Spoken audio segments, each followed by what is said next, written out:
Bon matin!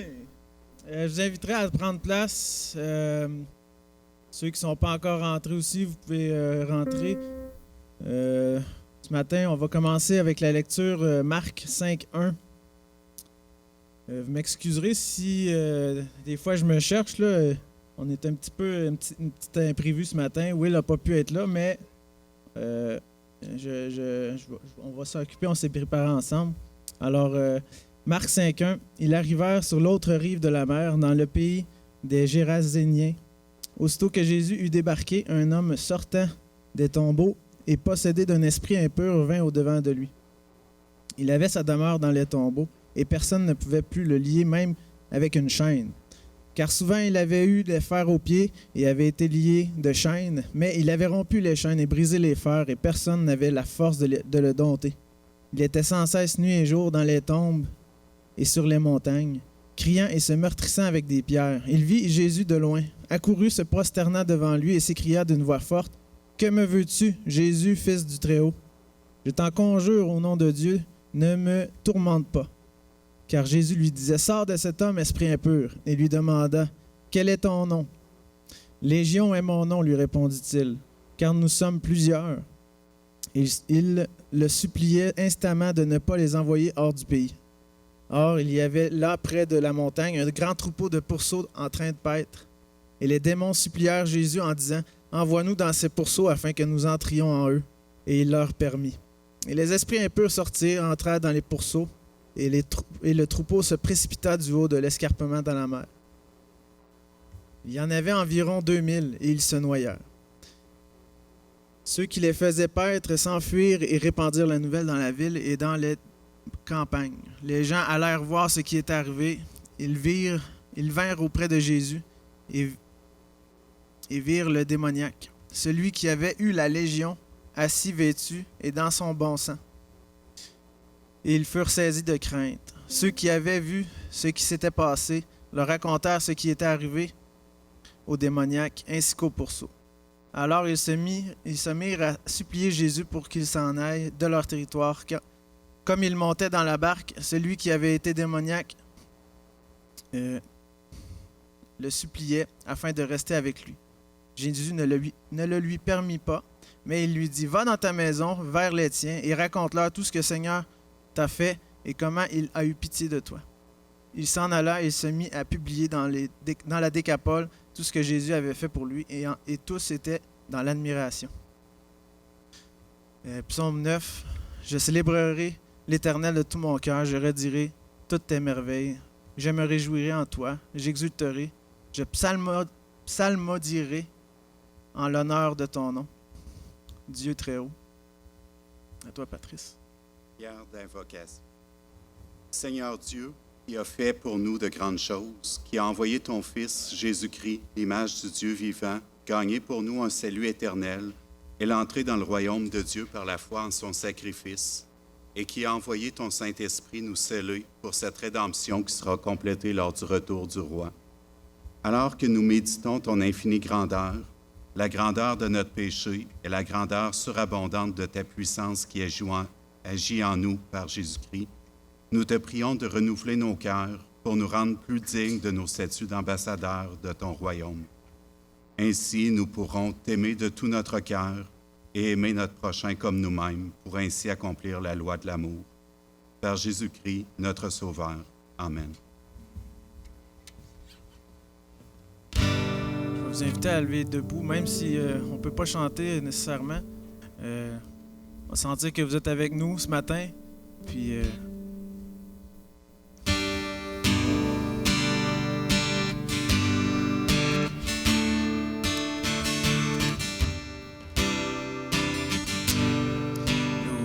à toi, Dieu de lumière, qui d'un seul mot crie à la terre, qui aux étoiles donna leur nom.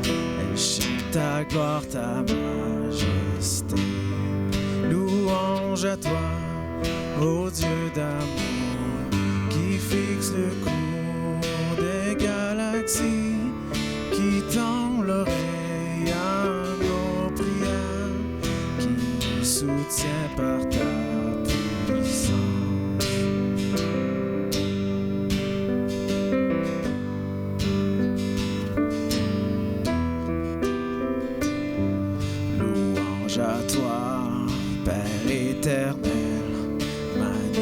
manifesté en Christ ton Fils, qui délaissa ton trône céleste pour seul nous payer la rançon.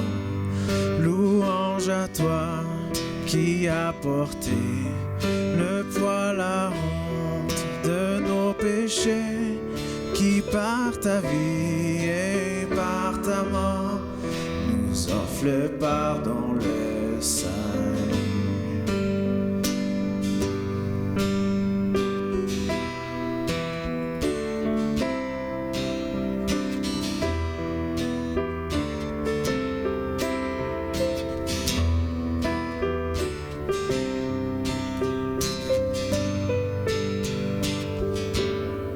Louange à toi qui nous transforme et met en nous l'amour de Dieu, l'esprit de paix, de vérité, de joie et de bonheur. Au Père, au Fils, au Saint-Esprit, nous soumettons nos volontés. Dieu éternel, Dieu Trinité, de tous nos cœurs nous t'adorons. Au Père, au Fils, au Saint-Esprit, nous soumettons nos volontés. Dieu éternel, Dieu Trinité, de tous nos cœurs nous t'adorons.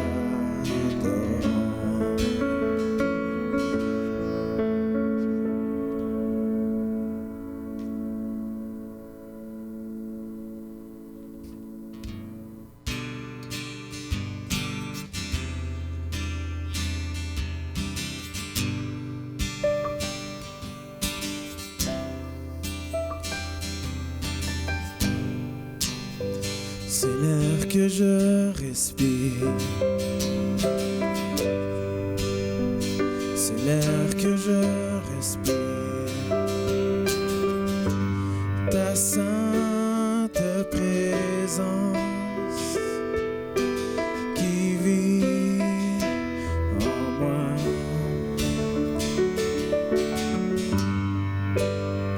C'est l'air que je respire,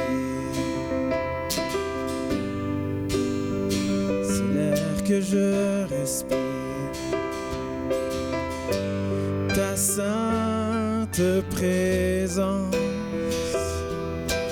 qui vit en moi.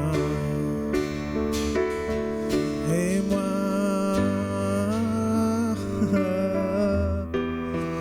j'ai tant besoin de toi.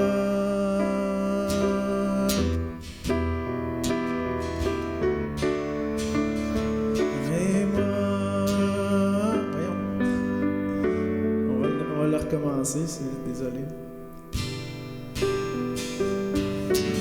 Moi, j'ai tant besoin de toi. Et moi, je suis perdu sans toi.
Marc 12, 28. Un des scribes qui les avait entendus discuter et voyait que Jésus avait bien répondu, s'approcha et lui demanda « Quel est le premier de tous les commandements ?» Jésus répondit « Voici le premier. Écoute, Israël, le Seigneur notre Dieu, le Seigneur est un. Et tu aimeras le Seigneur ton Dieu de tout ton cœur, de toute ton âme, de toute ta pensée, de toute ta force. Voici le second. Tu aimeras ton prochain comme toi-même.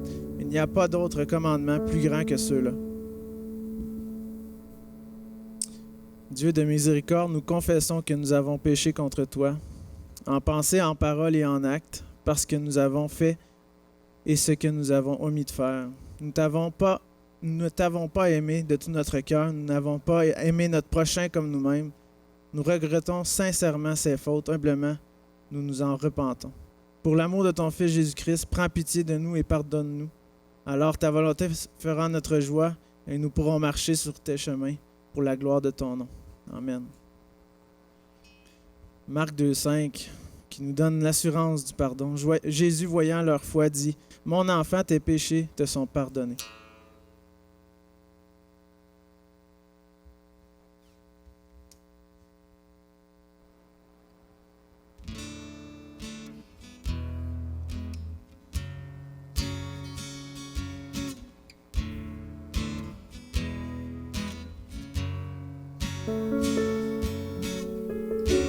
On a tant parlé de lui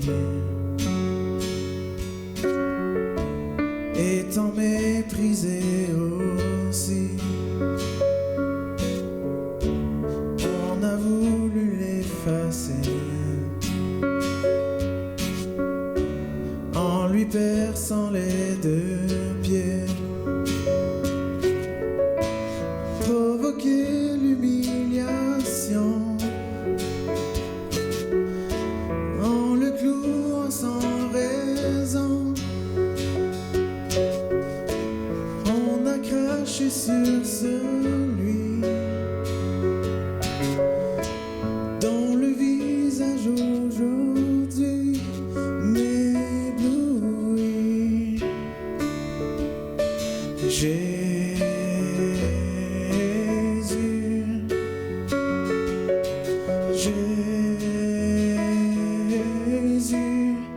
merci pour la croix,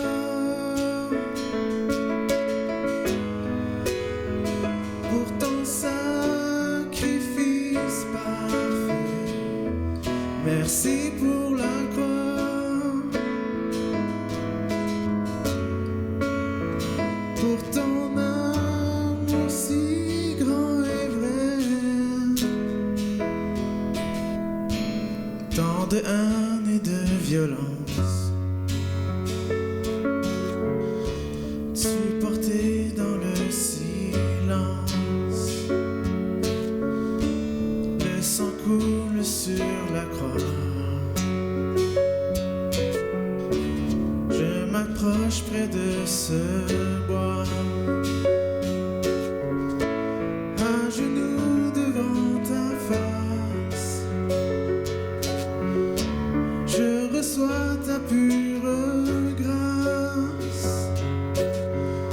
J'élève mes mains vers toi. Je veux que tu guides chacun de mes pas.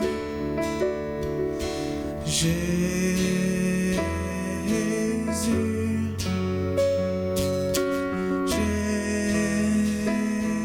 Jésus, merci pour la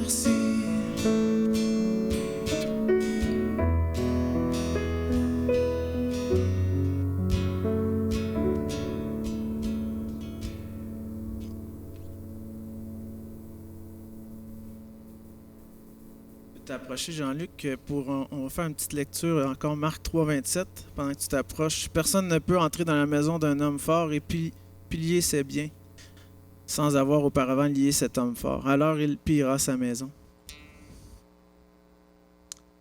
Je vais rester debout pour la lecture de la parole de Dieu. Apocalypse chapitre 20.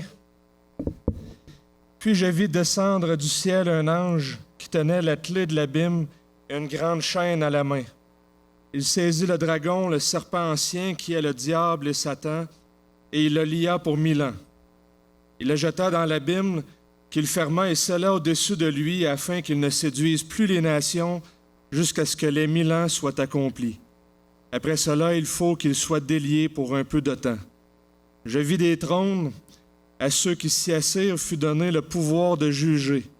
Et je vis les âmes de ceux qui étaient morts sous la hache à cause du témoignage de Jésus et de la parole de Dieu, et de ceux qui ne s'étaient pas prosternés devant la bête ni devant son image, et qui n'avaient pas reçu la marque sur le front ni sur la main.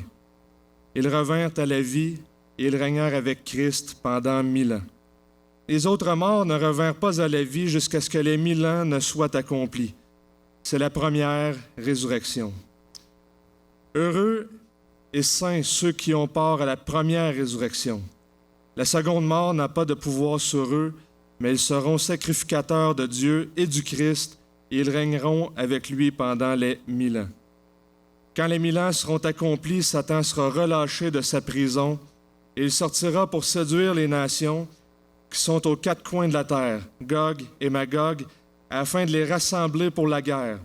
Leur nombre est comme le sable de la mer. Ils montèrent à la surface de la terre et ils investirent le camp des saints et la ville bien-aimée, mais un feu descendit du ciel et les dévora. Le diable qui les séduisait fut jeté dans l'étang de feu et de soufre, où sont la bête et le faux prophète, et ils seront tourmentés nuit et jour au siècle des siècles. Puis je vis un grand trône blanc, et celui qui était assis, devant sa face s'enfuir la terre et le ciel, et il ne fut plus trouvé de place pour eux. Que le Seigneur bénisse sa parole. À tes pieds, je veux être assis, écouter ta voix divine, recevoir jour après jour de ton amour pour mieux te servir.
pastorale.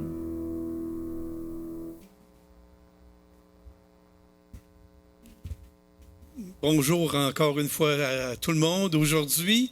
Et j'aimerais commencer avant la prière pastorale, faire quelques annonces. Et il va y avoir une réunion des membres le 25 avril. Normalement, on la tenait au mois de février. Mais étant donné cette année les conditions spéciales qu'il y avait, elle est reportée le samedi 25 avril l'après-midi. Donc, à inscrire dans votre horaire, je vous prie. On a également besoin de bénévoles pour gérer les rencontres du dimanche matin. Je vous demanderai d'aller voir Robert et Christine. Ou Christine, il y aura d'ailleurs une très courte réunion pour les bénévoles ce matin après le culte. Donc, ça se fait directement après le culte. Je vous rappelle également la distribution des tracts qu'on fait pour la soirée de vendredi de Pâques. Mercredi, le 31 mars à 13h30, présentez-vous directement au bâtiment. C'est une belle occasion de s'impliquer pour distribuer les tracts. Pour des questions, allez voir Mathieu, s'il vous plaît. Il y a également la possibilité de commander l'excellent livre « Un homme sur le chemin d'Emmaüs ». Est-ce que Diane est là présentement, Diane Gervais? En tout cas, Diane, présentement, on peut la voir en la consultant directement. On a un 40 % de rabais avant le 5 avril. Donc, il y a une date limite pour ça. Et finalement, c'est une nouvelle comme ça. C'est la famille Massicotte. Mathieu, qui est ici présent, la famille va nous quitter pour Castleman, en Ontario, bientôt. Et bien entendu, on vous remercie de la présence que vous avez eue dans les dernières années au sein de notre Église, ton épouse, la petite famille. Et il nous manifestait aussi le besoin d'avoir 2 à 3 personnes pour les aider à remplir le camion. On va appeler ça comme ça. Les boîtes sont déjà prêtes, si je comprends bien?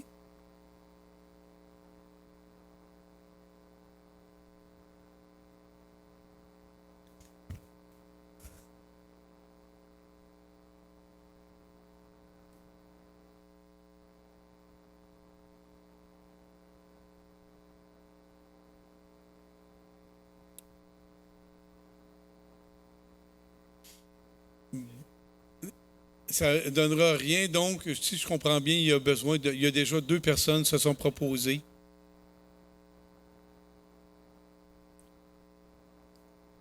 Samedi 17 avril.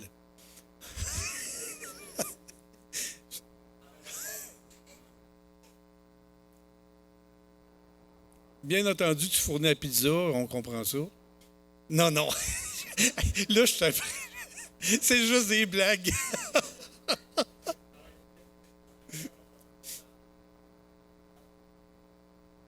C'est parfait. Excellent, Mathieu. En tout cas, on est content de ton implication.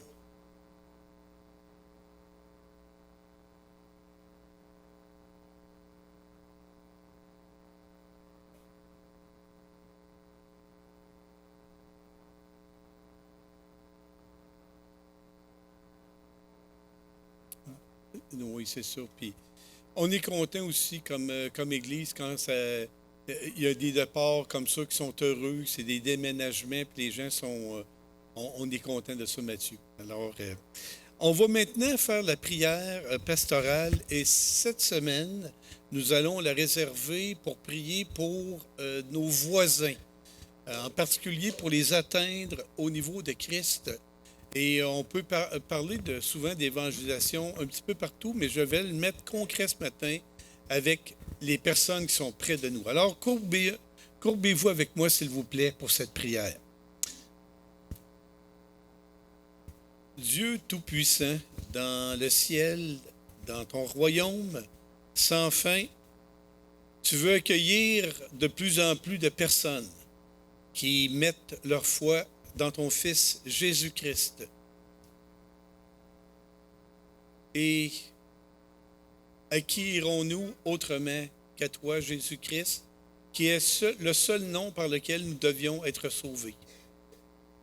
Et Seigneur, également, il y a plus de bonheur à donner qu'à recevoir.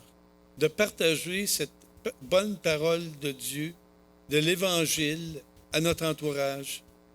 Et parfois, on est ici, on est là, puis on oublie les gens qui sont directement nos voisins de maison, nos voisins de rang ou de rue, nos voisins de village ou de quartier. Alors la prière ce matin, c'est qu'on ait une pensée pour tous ces gens-là aujourd'hui. On pense également à nous-mêmes, qu'est-ce qui est possible de faire de manière concrète pour atteindre ces gens-là. Le voisin qu'on n'a pas parlé depuis un bout de temps, ou une nouvelle famille qui s'établit dans notre entourage.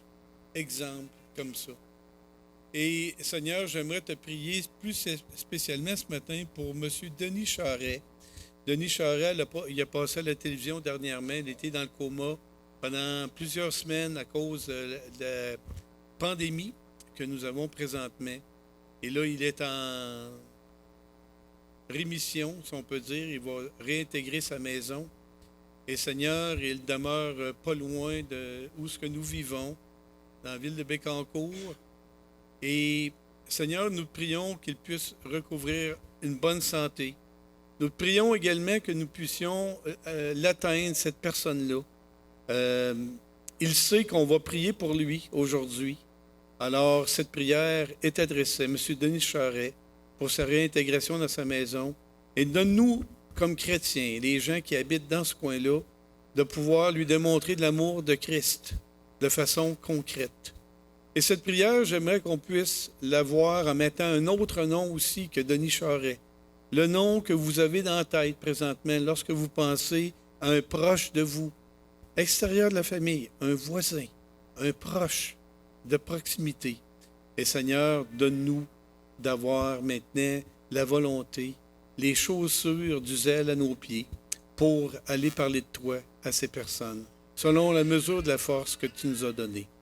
Alors, tout ça est possible, Seigneur, parce que tu nous as sauvés et que tu nous donnes une puissance, celle d'être de tes enfants, selon l'Évangile de Jean. Et on est animé par cette puissance d'être maintenant d'en haut et non d'en bas.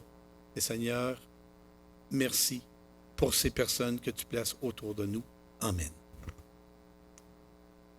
Maintenant, je pense que c'est Mathieu. Excellent. Donc, bien content de pouvoir vous voir physiquement pour qu'on continue cette série ensemble sur l'Évangile de Marc. Quelle joie de non seulement avoir la parole de Dieu, mais de pouvoir l'entendre, la recevoir en communauté. Pour ceux et celles qui ont leur Bible, je vous invite déjà à tourner dans Marc chapitre 5. Ça a déjà été lu ce matin, ça va être le passage qu'on va étudier. Donc, Marc chapitre 5, les versets 1 à 20. Et juste pendant que vous cherchez les références, laissez-moi simplement vous rappeler rapidement ce qu'on a vu la semaine passée. Parce que ce n'est pas deux histoires séparées. En vrai, on aurait dû le traiter tout ensemble. C'est une seule et même histoire que Marc nous raconte. Par contrainte de temps, on l'a fractionné en deux blocs, mais c'est la suite logique, c'est la continuité directe de ce qu'on a vu. Et vous allez voir ce matin, il y a plusieurs éléments communs entre le texte de la semaine passée et le texte d'aujourd'hui. Plusieurs similitudes. Donc, je vous rappelle rapidement que, suite à la fin d'une longue journée d'enseignement, où Jésus a parlé à la foule essentiellement en parabole, Christ va demander à ses disciples de traverser le lac de Galilée. Le lac de Tibériade, c'est essentiellement le même lac qui porte plusieurs noms. Et ce qui devait être normalement une petite croisière à la Belle Étoile, puisque je vous rappelle que Jésus, à la fin de sa journée d'enseignement, le texte nous dit que c'était au crépuscule, au coucher du soleil. Donc, ce qui devait être une croisière à la Belle Étoile a rapidement dégénéré en situation, on peut dire, désespérée. Les disciples pris au beau milieu d'une tempête qui les dépassait, et malgré toutes leurs bonnes idées, toutes les manœuvres de navigation qu'ils étaient capables de faire, ça les dépassait. Ils étaient vraiment mal pris, ils étaient vraiment en péril. Et dans un moment de détresse, ils vont se tourner vers Jésus pour être sauvés. Jésus qui dormait à l'avant du bateau, ils vont le réveiller et dire « Fais quelque chose, nous on ne peut plus rien faire, ça nous dépasse, on est arrivé au bout de nos ressources, au bout de nos capacités. » On avait aussi regardé ensemble la possibilité que cette tempête-là soit d'origine démoniaque. Je ne vous l'impose pas comme interprétation, mais je pense que c'est quelque chose qui ressort naturellement du texte, puis on considère certains éléments. Mais au-delà de ça, le point qui nous avait particulièrement intéressé la semaine passée, c'est de voir que les disciples ne s'étaient pas retrouvés au milieu de la tempête, dans cette circonstance difficile, à cause de leur péché, de leur mauvais choix, ou de quelque chose de mauvais qu'ils auraient fait. Des fois, par nos actions et notre entêtement, on se retrouve dans des situations difficiles, mais ça, c'est de notre faute. Dans le cas des disciples, ce n'était pas de leur faute. Ça n'avait rien à voir avec eux. S'ils se retrouvaient au milieu de cette tempête-là, c'était parce qu'ils avaient fidèlement suivi Jésus. Parce qu'ils avaient été obéissants. Parce qu'ils avaient acquiescé à la demande de Christ. Et c'est un bon rappel pour nous, de se rappeler que des fois, en voulant être fidèles, ça va nous apporter un lot de difficultés, d'épreuves. Et ça serait de vouloir éviter ces choses-là qui nous amèneraient à ne pas être fidèles à Christ. Donc ça, c'était quelque chose de vraiment important ici. Mais vous connaissez la suite de l'histoire. Jésus va démontrer finalement son autorité par le fait qu'il calme la tempête par sa simple parole. Donc que ce soit une tempête d'origine démoniaque ou une tempête naturelle, peu importe, Jésus nous démontre qu'il y a une autorité supérieure, à la fois contre les démons ou contre la création. Et je vous rappelle qu'à ce point-ci, les disciples sont complètement terrorisés. Encore plus même que lorsqu'ils étaient devant la tempête. Ils avaient profondément peur de la tempête. Mais à ce point-ci, de voir Jésus agir, de calmer ça, ils sont encore plus craintifs de ce qui vient de se passer. Ils ne comprennent pas. Et ils vont dire, mais qui est cet homme-là qui même le vent et la mer obéissent? La réalité, c'est que les apôtres ne comprennent absolument pas ce qui vient de se passer devant leurs yeux. Ils sont dans l'étonnement en rapport avec cette situation-là, en rapport avec Jésus lui-même. Mais ce qui est intéressant dans tout ça, c'est que malgré que les disciples ne comprennent pas tout, qu'ils ont des doutes, qu'ils ont peur, que ce n'est pas simple d'être à leur place à ce moment-là, ils vont quand même continuer de suivre Jésus et lui obéir. Ce qui aurait pu les amener à vouloir se détourner et dire « Wow, attends, là, ça ne marche pas. T'es un peu bizarre, Jésus. Là, moi je ne suis pas intéressé à te suivre si je suis pour traverser des tempêtes. » Non, malgré qu'ils ne comprennent pas, qu'ils ne réalisent pas tout, qu'ils ont des doutes, qu'ils ont des craintes, ils suivent Christ. Et je pense que dans ce sens-là, les apôtres sont vraiment un bon modèle pour vous et moi. On n'a pas besoin de tout comprendre, puis de ne plus avoir de doute, puis de ne plus avoir de peur pour pouvoir suivre Jésus. Il nous invite à le suivre malgré tout ça. Et en cours de route, il va les adresser. Pas toujours de la manière qu'on voudrait, mais Christ nous demande simplement de le suivre à travers nos doutes, nos difficultés, nos épreuves. Donc, avec ceci en tête, lisons maintenant le premier verset du passage d'aujourd'hui, Marc chapitre 5, le verset 1. Ils, en parlant évidemment des apôtres et de Jésus, arrivèrent de l'autre côté, de l'autre bord de la mer, dans le pays des Gadaréniens. Et je vous rappelle ici que c'est la première fois que Jésus va étendre son ministère sur un sol païen. Jusqu'à maintenant, il s'était promené beaucoup en Galilée, il y avait eu un emphase sur le peuple juif, évidemment, mais à ce point-ci de l'Évangile de Marc, pour la première fois, Jésus va étendre son ministère envers des gens dans un territoire essentiellement païen. Et on ne sait pas combien de temps a duré la traversée, à peu près. On sait que la barque accoste très certainement de nuit, par contre. Je vous rappelle que Jésus est parti au crépuscule, donc au coucher du soleil, et selon les meilleures estimations qu'on est capable d'avoir, selon d'où est-ce que Jésus part et où est-ce qu'il s'en va, la traversée prend à peu près 2 heures à 2 heures et demie. Peut-être ça l'a pris le double à cause de la tempête, je ne sais pas, le texte n'en parle pas, mais certainement est-ce que Jésus arrive là de nuit. Fait que gardez ça en tête, je pense que ça ajoute un peu au décorum de l'histoire. Voici maintenant la rencontre qu'ils vont faire. On lit en Marc chapitre 5, les versets 2 à 5. Et Marc, évidemment, va enchaîner avec son mot préféré, aussitôt. C'est vraiment un mot qui met la cadence dans son évangile. Aussitôt que Jésus fut hors de la barque, il vint au-devant de lui un homme sortant des sépulcres et possédé d'un esprit impur. Cet homme avait sa demeure dans les sépulcres et personne ne pouvait plus le lier, même avec une chaîne. Car souvent, il avait eu les fers aux pieds. Il avait été lié de chaînes, mais il avait rompu les chaînes et brisé les fers, et personne n'avait la force de le dompter. Il était sans cesse, nuit et jour, dans les sépulcres et sur les montagnes, criant et se meurtrissant avec des pierres. Imaginez la scène. Je sais qu'on connaît l'histoire et qu'on sait tout ce qui va arriver, là, mais mettez-vous à la place des disciples 30 secondes. Là. C'est honnêtement digne d'un scénario de film d'Hollywood, de film d'horreur. Hollywood n'a rien inventé. Là. La Bible, bien avant, nous présente des scènes qui sont franchement effrayantes dans les Écritures. Les apôtres viennent d'avoir la peur de leur vie. Ils ont passé à ça de mourir noyés. Ils sont probablement encore un peu humides de la tempête. Ils n'ont même pas eu le temps de sécher, sûrement, jusqu'à maintenant. Ils arrivent, ils accostent enfin, mettent le pied sur le sol ferme, et ils n'ont pas le temps de se reposer 5 minutes qu'ils font la rencontre d'un homme fou furieux. Complètement possédé, complètement hors de lui-même. Et juste pour qu'on comprenne bien de quoi il s'agit ici, laissez-moi juste vous dire que cette région-là où Jésus accoste est bien connue pour ses grottes de calcaire naturel. Donc des formations naturelles dans la roche qui forment des genres de cavernes. Et les gens du coin, comme Marc nous le rappelle, se servaient un peu de ces cavités-là pour aller, en guillemets, enterrer leurs morts ou aller déposer les corps des défunts. Fait qu'imaginez, vous venez d'accoster, vous êtes dans une région qui est un genre de cimetière à ciel ouvert, peut-être avec l'odeur un peu qui vient avec. Vous êtes en pleine nuit, et là, vous rencontrez cet homme-là qui visiblement ne va pas bien du tout, qui n'est pas du tout en contrôle de ses moyens. Hein, le texte nous dit qu'il est nu, qui habite dans les tombes, qui cohabite avec des cadavres, que cet homme-là se mutile, qui crie, qui semble vraiment instable.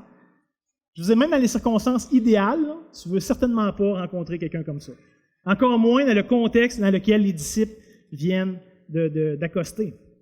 Honnêtement, je me disais cette semaine, si j'avais été à la place des disciples, j'aurais dit, on prend le bateau, on retourne, on reviendra une autre fois quand ça sera plus approprié, on débarquera plus loin. Tu sais, c'est pas la place à être, c'est pas le bon moment. Il n'y a rien de favorable dans ce que Marc nous présente ici. Mais littéralement, Marc veut qu'on comprenne qu'on a affaire ici à un homme qui absolument, d'aucune façon que ce soit, pas en contrôle de lui-même. Jusqu'à maintenant, on a vu que les personnes possédées semblaient quand même être capables de vivre en société. Des fois, dans notre tête, les démons, c'est toujours comme ce qu'on voit ce matin. Les personnes possédées sont toujours comme étranges. Mais dans les évangiles, en général, la grande majorité des personnes que Jésus côtoie qui étaient possédées étaient quand même, jusqu'à un certain point, rationnelles, raisonnables. Hein, Marc, dans le premier exorcisme qu'il nous rapporte dans son évangile, nous dit que c'était une personne qui était assise dans la synagogue un jour de sabbat, qui avait entendu Jésus prêcher, où la lecture de la loi est faite. Puis quand Jésus est passé proche de lui, soudainement, le démon s'est manifesté. Mais il semble que personne dans la synagogue était mal à l'aise de savoir que ce gars-là, ou cette femme-là, on ne sait pas, c'était un démoniaque qui était possédé ou qui avait quelque chose de dangereux.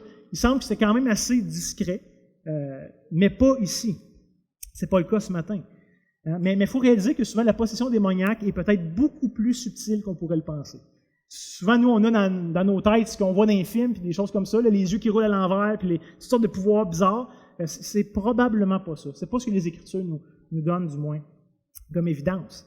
Mais par contre, si on a affaire à un homme qui est complètement, et je mets l'emphase sur le mot complètement, sous l'emprise démoniaque, un esprit mauvais sans même littéralement avoir pris le contrôle de sa volonté, de sa rationalité. On va voir dans le texte ce matin que des fois, c'est l'homme qui répond à Jésus et que des fois, c'est les démons qui vont répondre à Jésus. Donc, un genre de conflit de personnalité, conflit de volonté, de rationalité de la part des démons.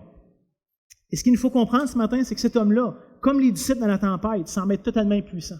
Ce que les disciples n'étaient pas capables de faire pour régler et qui était probablement d'une origine démoniaque, cet homme-là est tout aussi impuissant. Sauf que dans son cas, la tempête est au-dedans de lui. Les disciples, il y a quelques heures, se battaient contre quelque chose qui était extérieur à eux. L'homme se bat contre quelque chose qui est au-dedans. Et comme je disais, dans son cas, c'est clair que quelque chose ne va pas. C'est pas compliqué à voir. Il n'y a pas personne de Saint-Esprit qui se mutile et qui se frappe avec des roches. Et cet homme-là, le texte nous dit, n'est absolument pas capable de vivre en société, pas capable de se contrôler. Mais je trouve intéressant ici quand même de souligner, et ça je pense que c'est important, qu'on n'a pas affaire avec la maladie mentale ici. Cette semaine, quand j'étudiais le texte, je me suis posé la question, est-ce que ce pauvre homme-là était simplement victime d'une maladie mentale? Je ne suis pas expert, je ne connais pas toutes les choses, je sais qu'il y a des gens à la salle qui seraient sûrement beaucoup meilleurs que moi pour parler de la maladie mentale, mais est-ce que ça pourrait être le cas? Tu sais, des fois, la maladie mentale nous amène les gens à faire des choses bizarres, des choses pas rationnelles, et est-ce que c'est ça qu'on a devant nous? Et la réponse, je pense que c'est très clair, dans ce cas-ci, c'est non. Personne n'est physiquement capable de briser des chaînes. Plusieurs fois on a enchaîné, plusieurs fois on lui a mis des fers aux mains et aux pieds, il a cassé ça tout le temps. Fait qu'ici, il faut comprendre qu'il y a une force, qu'il y a une puissance surnaturelle qui est à l'œuvre dans la vie de cet homme-là. Mais au-dessus de ça, remarquez quand même l'autorité de Jésus dans les circonstances. On lit au verset 7 à 8, « Ayant vu Jésus de loin, il, donc le démoniaque, accourut, se prosterna devant lui. Il s'écria d'une voix forte, « Qu'y a-t-il entre moi et toi, Jésus, fils du Dieu très haut? Je t'en conjure au nom de Dieu, ne me tourmente pas. » Car Jésus lui disait, « Sors de cet homme, esprit impur. » Je vous rappelle, on est devant quelqu'un que personne n'a jamais été capable de contraindre, même pas que la force, même pas que des chaînes. Et quand il voit Jésus, il ne peut pas faire autrement que de se prosterner devant lui. Ça, c'est une manifestation d'autorité et de puissance assez particulière, merci. Les démons, comme on a vu à de nombreuses reprises dans l'Évangile de Marc, les démons connaissent très bien qui est Dieu. Souvent, même, j'ai l'impression que les démons ont peut-être une meilleure théologie que nous, une meilleure compréhension de qui est Dieu, à son caractère, à sa nature, ses attributs, que nous. Hein? C'était des anges, ils ont été créés pour vivre dans sa présence, pour le servir, pour l'adorer. Mais c'est intéressant ici de voir, je ne sais pas si vous avez remarqué dans le texte, mais le démon, à première vue, va sembler résister à Jésus. Hein? Jésus va dire, « Esprit mauvais, sors de cet homme! » Puis là, tu vois le démon astiner, puis argumenter un peu avec Jésus. Hein, l'Esprit dit non, tourmente-moi pas. Puis il semble avoir comme une conversation presque avec Jésus. Pourtant, jusqu'à maintenant, Marc a rendu ça très clair, que Jésus ne laissait même pas le temps au démon de parler. Il disait « Tais-toi, sors! » Ça se faisait instantanément. Il n'y avait pas de niaisage. Jésus était pressé, il y avait d'autres choses à faire. Fait que, démon, tasse-toi, j'ai pas de temps à perdre avec toi. Ici, c'est pas tout à fait le cas ce matin. Et on pourrait peut-être penser, mais y a-t-il un genre de guerre de pouvoir? Y a-t-il un genre d'autorité presque aussi égale que celle de Jésus? Et frères et sœurs, allons pas croire ça. Allons pas croire qu'il y a une argumentation au sein de Jésus puis les démons. Au contraire, on voit le démon être totalement terrorisé par Jésus. Il le voit de loin, puis la seule chose qu'il peut faire, c'est se tirer au pied de Jésus et se prosterner. Et le texte nous dit que c'est vraiment dans une révérence. C'est vraiment un mot très respectueux que Marc utilise pour nous décrire l'attitude du démon qui se prosterne devant Jésus. Très clairement, l'esprit impur n'a pas le choix d'obéir ou de capituler. C'est pas comme s'il était capable de résister à l'ordre de Jésus, au contraire. Mais on voit qu'il essaie de négocier son sort pour éviter sa destruction. Le démon est complètement terrorisé par Jésus parce que l'autorité qu'il a sur lui et sur sa vie, sur son existence. Et regardez même la discussion que Jésus va avoir avec le démon. On voit ça au verset 9 à 13. Et il, Jésus, lui demanda « Quel est ton nom ?» « Légion est mon nom, lui répondit-il, car nous sommes plusieurs. » Et il le priait instamment de ne pas les envoyer hors du pays. Il y avait là, à la montagne, un grand troupeau de pourceaux qui paissaient. Et les démons le prièrent, disant « Envoie-nous dans ces pourceaux, afin que nous entrions en eux. » Et il, Jésus, le leur permit. Et les esprits impurs sortirent et entrèrent dans les pourceaux. Et le troupeau se précipita des pentes escarpées dans la mer. Il y avait environ 2000 et ils se noyèrent dans la mer. Permettez-moi de faire quelques remarques sur ce qu'on voit ici, dans cette interaction entre Jésus et les démons. Premièrement, on réalise que le pauvre homme est possédé par plusieurs démons. Littéralement, légion est un mot latin qui a une connotation militaire. Okay? Il parle ici dans un langage très commun à l'armée romaine de l'époque. Littéralement, c'était la plus grande unité d'infanterie qui existait dans l'armée romaine. Et contrairement à toutes les autres unités d'infanterie, ce n'était pas un nombre fixe. Habituellement, il y avait un nombre de soldats par division, par unité d'infanterie, pas dans la Légion. Ça pouvait varier. Et ça variait entre 4000 et 6000 soldats. Fait que vous comprenez ici que c'est quand même un nombre assez important. Ceci étant dit, je ne pense pas que c'est le nombre de démons exact. Je ne pense pas qu'on peut tirer une application si facile du texte. Je pense seulement que c'est une image, une figure de style que le démon utilise pour manifester à quel point ils sont nombreux à posséder cet homme-là. D'où les manifestations particulièrement puissantes dans la vie de l'homme possédé. Deuxièmement, je pense que c'est intéressant de voir que contrairement à ce qu'on peut penser naïvement, les démons ne sont pas omniprésents, ne sont pas partout présents, leur influence n'est pas comme infinie. Les démons, comme tout ce qui existe, comme tout ce qui a été créé, sont limités, sont finis, sont contraints par certaines règles liées à leur nature. Ce qui veut dire que, par exemple, un démon en Chine en ce moment n'a aucune influence à Bécancour. Il y a sûrement plein d'autres démons qui sont là et qui font leur job, mais ils sont quand même, il y a une influence locale. Ils ne sont pas comme tout puissants. Là. Dans leur connaissance non plus, ils ne savent pas tout ce qui se passe partout. Ils sont limités. C'est des êtres finis. Et on le voit lorsqu'ils disent « Ne nous envoie pas hors du pays ». Il semble ici que ces esprits-là souhaitaient continuer le travail, leur influence, ce qui avait commencé dans cette région-là. Ils demandent à Jésus « Laisse-nous au moins pouvoir rester dans le coin. Envoie-nous pas au loin, envoie-nous pas à l'extérieur même du monde. » Je ne sais pas comment ça marche dans le monde spirituel, mais ils demandent à Jésus cette requête bien précise. Mais finalement, devant l'instance de Jésus, ils voient bien, ils n'auront pas d'autre choix que de quitter leur hôte. Jésus ne les laissera pas être dans cet homme-là. Ça, c'est très, très clair. Par contre, ils vont demander à Jésus s'ils peuvent posséder le troupeau de porcs qui était tout proche de là, sur la colline, ou quelque chose du genre. Là. Et Jésus va accepter leur demande. Et je trouve ça intéressant pour au moins deux raisons. Je pense qu'il y a deux éléments particulièrement intéressants à ça.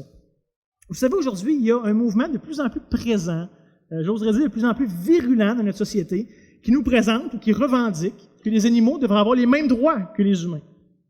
Peut-être vous avez vu ça, peut-être vous avez entendu ça. Et j'ai même l'impression, des fois, que dans la tête de plusieurs, les animaux sont plus dignes ou ils ont plus de droits que les êtres humains. Mais dans une vision chrétienne du monde, dans une vision biblique du monde, c'est pas le cas. C'est pas comme ça que ça marche. Les êtres humains, les hommes et les femmes, tous deux sont créés à l'image de Dieu. Et donc, ils ont une dignité, ils ont une supériorité au-dessus de tout le reste de la création. Littéralement, il n'y a rien d'autre qui a été créé à l'image de Dieu. Rien d'autre que ce statut privilégié dans toute la création. Même pas les anges, même pas les archanges, aussi dignes et puissants qu'ils peuvent être. L'être humain seul est créé à l'image de Dieu et a cette valeur, cette dignité intrinsèque. Évidemment, je ne suis pas en train de dire que c'est une raison pour maltraiter et abuser les animaux. Ce n'est pas le cas du tout. Ça ne nous donne pas le droit de faire ce qui est mal. Au contraire, la Bible est claire qu'on est appelés, nous, les hommes, à régner sur la terre, à avoir un règne ou une gouvernance, je peux dire, de la terre qui va rendre gloire à son Créateur. La Bible nous dit qu'on est des intendants, et donc on n'est pas libre de faire ce qu'on veut, mais qu'on a des comptes à rendre. Donc ça, je pense que c'est très clair.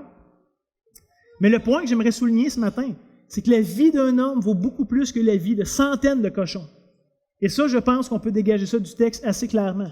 Et peut-être qu'on peut dire, mais des cochons, c'est plus, puis c'est pas très beau. Fait effectivement, un homme est plus important que ça. Mais j'oserais même pousser la note en disant que la vie d'un homme est plus important que des centaines puis des milliers de petits minous cute, puis des petits lapins cute qu'on trouve le fun puis qu'on a juste le goût de coller. La vie d'un homme est quand même infiniment plus précieuse qu'une multitude de ces animaux-là. Pour Jésus, c'est clair qu'il n'y a aucune commune mesure entre la vie d'un homme et la vie d'un animal, peu importe ce que c'est. Et ce n'est pas juste dans le texte de ce matin qu'on voit ça. C'est là à travers la Bible. Rappelez-vous même ce que Dieu commande à son peuple dans l'Ancien Testament, de faire des sacrifices. Vous allez offrir des animaux pour couvrir vos fautes. Le besoin de rachat, votre besoin de salut est plus grand que les animaux qui ont besoin de périr pour ça. En vrai, Dieu est le premier dans l'histoire à avoir sacrifié les animaux pour avoir couvert nos premiers parents, Adam et Ève dans le jardin, de peau pour couvrir leur honte. Donc, c'est une trajectoire qui est là depuis le tout début, depuis le commencement, et qui se poursuit encore jusqu'à aujourd'hui.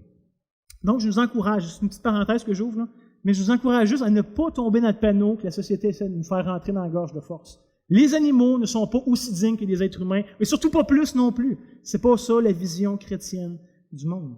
On est contre la cruauté animale sous toutes ses formes, mais il faut réaliser qu'aux yeux de Dieu, l'être humain a une dignité, a une importance infiniment plus grande que n'importe quoi d'autre de cette création-là. Et ce matin, j'aurais aimé ça qu'on ait le temps de développer un peu plus, mais l'incarnation est probablement le fer de lance de cette réalité-là. Que Dieu lui-même, dans son infinitude, a pris la chair humaine sur lui, a donné de la valeur à nous, en ajoutant à lui notre nature. Pour en revenir au texte ce matin, j'aimerais juste nous faire réaliser, et c'est que malgré, entre guillemets, la grâce que Jésus accorde aux démons, il lui donne l'approbation de sa requête. Donc, malgré la grâce que Jésus va faire à la légion de démons, ils vont quand même continuer à essayer de faire du tort à Christ et à s'opposer à son ministère, s'opposer à son rayonnement. Ça, on pourrait dire, là, écoute, ils ont eu la demande qu'ils voulaient. Ils vont servir Jésus, ils vont dire, OK, merci, on va revenir du bon bord, on va faire les bonnes choses.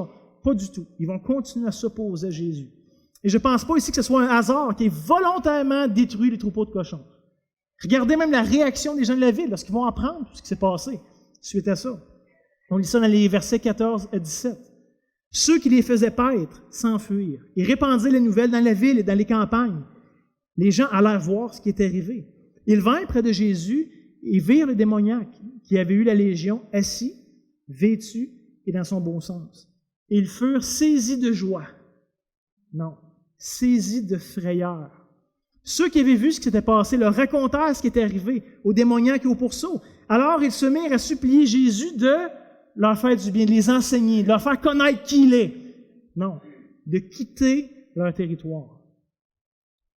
Comme je vous ai dit, je pense pas que les démons ont détruit le troupeau de porcs par accident. C'était pas une erreur de parcours, c'était volontaire, c'était calculé. Ils ont voulu continuer à s'opposer à Christ et à son ministère. Alors, imaginez, ces cochons-là appartenaient à quelqu'un. Il y avait des gardiens, il y avait des gens de bergers qui étaient là. Fait que c'était pas juste des porcs sauvages, des choses comme ça. Ça appartenait à au moins une personne, ou peut-être même à plusieurs personnes. Et ça devait représenter une fortune. 2000 porcs. Tu as toute une cagnotte là, qui est là. C'est pas juste, à la limite, un porc, on aurait pu dire, ben, c'est cette valeur, mais c'est pas la fin du monde. Là, on a un troupeau complet. Là. 2000 porcs. Et lorsque les gens de la ville apprennent ce qui vient de se passer, Marc nous dit qu'ils sont saisis de frayeur. Et exactement comme les disciples de Jésus l'ont été lorsque Christ a calmé la tempête. C'est le même verbe que Marc utilise ici pour nous dépeindre cette idée d'une grande crainte, d'une grande insécurité dans leurs âmes. Mais contrairement aux disciples qui ont eu peur, qui ont eu des doutes, qui ont eu des incompréhensions, et qui ont quand même choisi de suivre Jésus et lui faire confiance, les hommes de la région et de la ville vont demander à Jésus de s'en aller loin d'eux. Dans les deux cas, Jésus a fait des miracles stupéfiants sur le monde spirituel, son monde surnaturel. Et pour certains, ces miracles-là les ont attirés à Christ, à placer leur foi en lui, à lui faire confiance. Et pour d'autres, ça a été une raison de le rejeter. Et remarquez ici qu'on dirait presque que les gens ont plus peur de Jésus maintenant qu'ils avaient initialement peur du démoniaque qui se promenait librement dans la campagne, proche de leur ville. Mais en réalité, si on lit entre les lignes, les gens étaient probablement beaucoup plus inquiets par leur perte financière que Jésus représentait ici. En vrai, ils se soucient plus ou moins de l'homme qui était possédé. Sûrement qu'ils sont contents pour lui, mais ils n'en font pas un cas. Leur souci va à leur portefeuille. Ce que ça vient de leur coûter, le fait que Jésus soit là. Alors, ça fait tout au plus quelques heures que Christ est présent et ça vient de leur coûter 2000 cochons. Ils ne veulent pas qu'il passe la semaine là. Combien ça va nous coûter s'il passe une semaine puis un mois dans le coin? On ne sait pas puis on ne va pas le savoir. Alors, donc, dans leur tête, il vaut beaucoup mieux que Jésus s'éloigne au plus vite. Et quand on réalise ça, on devrait quand même être saisi de leur réaction. Je veux dire, quelle tristesse de réaliser que ces gens-là ne comprennent pas ce qui vient de se passer. Ils ont été témoins, ils ont vu, et sont quand même pas du tout impressionnés ou pas du tout attirés par Jésus. Ils ne comprennent pas à la fois ce qui vient de se passer, ils ne comprennent pas qui est devant eux et qui est cette personne-là, qu'est-ce que le pouvoir de faire pour eux. Mais il y a une personne dans l'histoire qui est capable d'apprécier ce qui s'est passé, qui comprend réellement ce qui s'est passé, et ça, c'est le démoniaque. Il comprend à la fois pour lui-même qu'est-ce qui est arrivé dans sa vie, et il a aussi compris qui était la personne devant lui. On lit ça dans Marc, chapitre 5, les versets 18 à 20. Comme il montait dans la barque, en parlant de Jésus ici, celui qui avait été démoniaque lui demanda la permission de rester avec lui. Jésus ne lui permit pas, mais lui dit, « Va dans ta maison, vers les tiens, et raconte-leur ce que le Seigneur t'a fait, et comment il a eu pitié de toi. » Il s'en alla, il se mit à publier dans la Décapole, donc dans la région des 10 villes, tout ce que Jésus avait fait pour lui, et tous furent dans l'étonnement. Je ne sais pas si vous réalisez ce matin mon enfer ici au premier missionnaire païen. Direct là dans le texte. Voyant Jésus quitter la région, l'homme, évidemment, va supplier de pouvoir rester avec lui et de le suivre. Et honnêtement, je pense que ça devrait être le désir de tous les disciples de Jésus. Laisse-moi te suivre, laisse-moi apprendre de toi, laisse-moi t'obéir, laisse-moi te servir. Et lui avait l'avantage d'avoir Jésus physiquement à côté de lui. On a l'avantage d'avoir Christ en nous. Et ça devrait être le même désir qui nous anime. Seigneur, laisse-moi te suivre, laisse-moi t'apprendre, laisse-moi te servir, laisse-moi t'obéir. Et évidemment, ce pauvre homme-là ne connaît pas Jésus en détail, ne connaît pas toutes les prophéties à son sujet, il ne connaît pas tout ce qui s'en vient, puis l'accomplissement, puis la croix. Puis cet homme-là connaît très, très peu en réalité. Ce n'est pas un grand théologien des doctrines de la foi chrétienne et tout ça. Sa compréhension est très limitée. Mais il sait une chose. Il sait qu'est-ce que Jésus a fait pour lui. Ça, c'est très clair. Et il sait que Christ est de loin supérieur au pire des démons. Et il en sait quelque chose.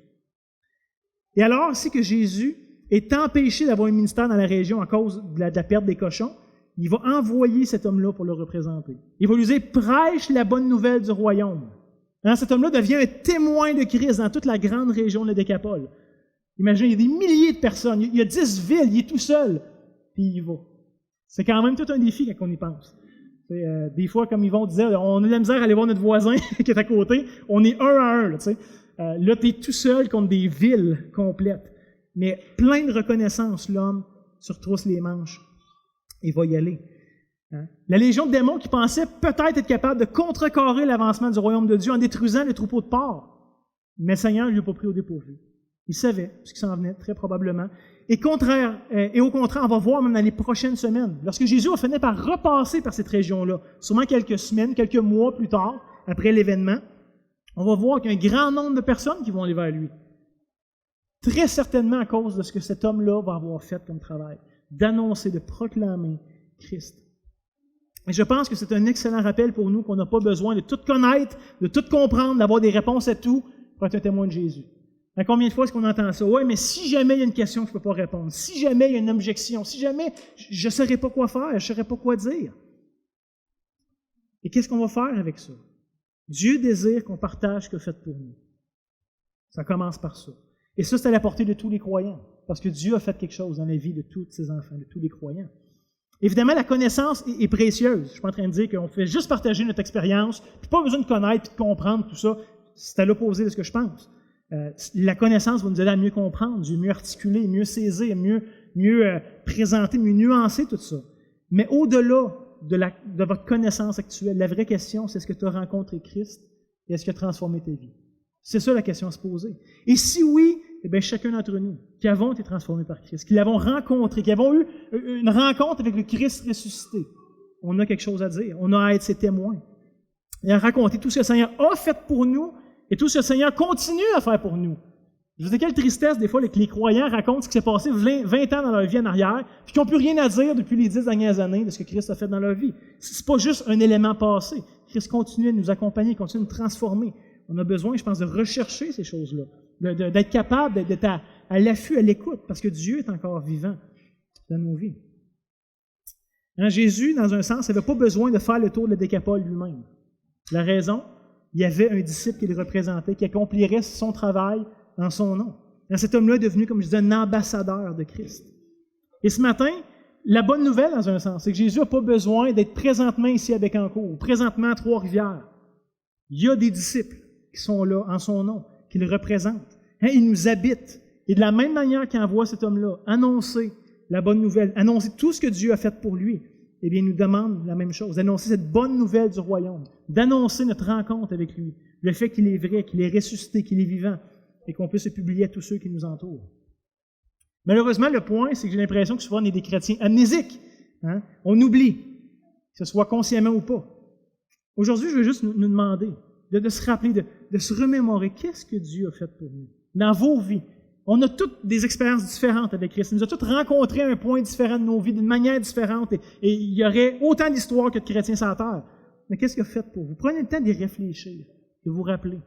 De voir même cette semaine, qu'est-ce qu'il a fait.